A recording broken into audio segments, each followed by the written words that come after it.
Hello. Trace Hughes. I want to talk to you today about determination. Determination, for me, is the drive to accomplish goals that one sets out despite what others might say.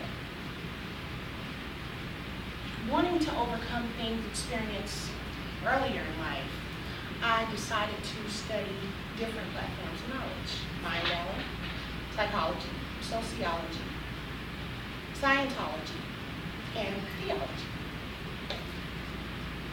Many people experience challenges at different times in their life, and it's our drive to overcome those things which dictates where we go. I decided to pursue my degree in criminal justice, bachelor's degree of criminal justice with a concentration in human services. And I would hope that I could possibly obtain a scholarship. I spent the last 5 years traveling. I spent time in Georgia, and I spent time there at a ministry. Before going to the ministry, I had actually slept outside the Atlanta women's shelter with other women. I wanted to help people overcome things that were causing them problems in life. It wasn't very comfortable. I can actually remember a few days having to obtain a piece of cardboard, and I had gotten a few blankets to keep warm.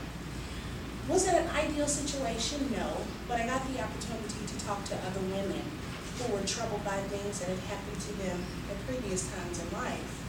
And I may not have reached everybody, but at least I put forth the effort to do so. That light went off, and it was something that I felt convicted to do.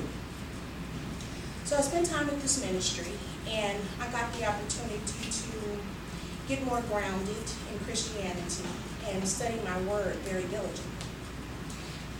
I spent time with a lot of single mothers with children who had many things that they had experienced earlier in life that were causing them problems, traumatic experiences.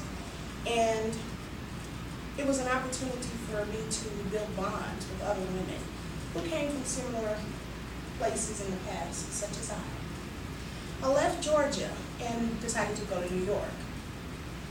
I left and went to New York with $30 in a bus ticket.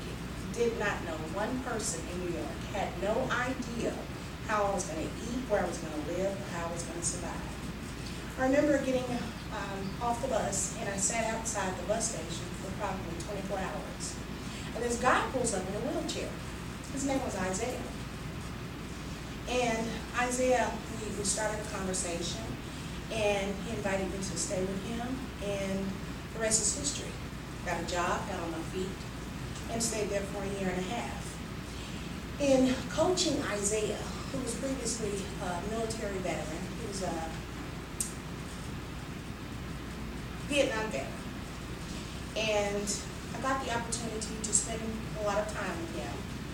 He was overcoming cancer, and he had a tendency to get angry very frequently. So in my time with Isaiah, I would encourage him to think more positive and change his circle of influence. Some of the gentlemen that he was hanging out with had addiction problems. Many of them did.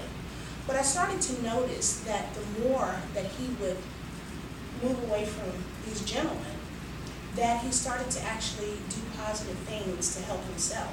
He was an amputee, he had one leg, and he was confined to a wheelchair. And I noticed that he would do vending to try to earn an additional income from his income that he had.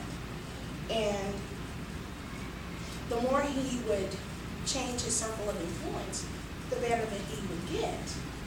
And then these two gentlemen, I call them troublemakers, they would come back and they would pull him right back down to the mindset that he had before. A little bit discouraging, but I had to realize that he's an adult and I had to let him live his life. So I realized it was time to move forward from spending time in New York, and I went to Los Angeles. I spent maybe 90 days in Los Angeles on Skid Row. Now, I had many people to tell me Skid Row was not the place for a woman. And I was dressed nice, like I am, but I would approach people in a non-threatening manner, and I didn't judge them. Obviously, I saw people, this is called Tent City, I saw people that maybe had not bathed in who knows how long, but I would approach them in a positive manner. I didn't see them on the outside. I looked within. And I wanted to encourage them, share knowledge with them, and I attempted to encourage them to do some things that would help themselves to get up out of the situation they were in. Many of which I think were afraid because they had been kicked so long they didn't know how to get back up. And I was successful. I started to notice over the course of a month there was a shift. Some of the gentlemen that I spoke with, I would look up and they would be gone. They were no longer there. Did I have an effect over them? I'm not sure. But whatever promoted or prompted them to leave, I was happy about that. I left Los Angeles and spent some time in San Diego, and I got the opportunity to meet a lot of gentlemen that were in the Navy. I learned a lot in San Diego. I'd actually written a book, and it's called Applying God to the Psychology of Life. And it was in observing various things from a very small age, 5 as a matter of fact. And I got to analyze various things and areas where I can improve myself. So I guess you grasp the concept that I've traveled to life coach and minister and attempted to encourage people to become a better version of themselves. I had to realize that I was not attempting to be any better than anybody else. I was attempting to be a better version of myself, which I am.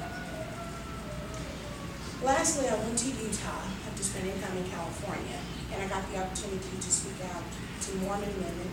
There was a high rate of opioid addiction, teenage suicide, and mental illness there. And I discovered that the Mormon people are very devoted to their faith.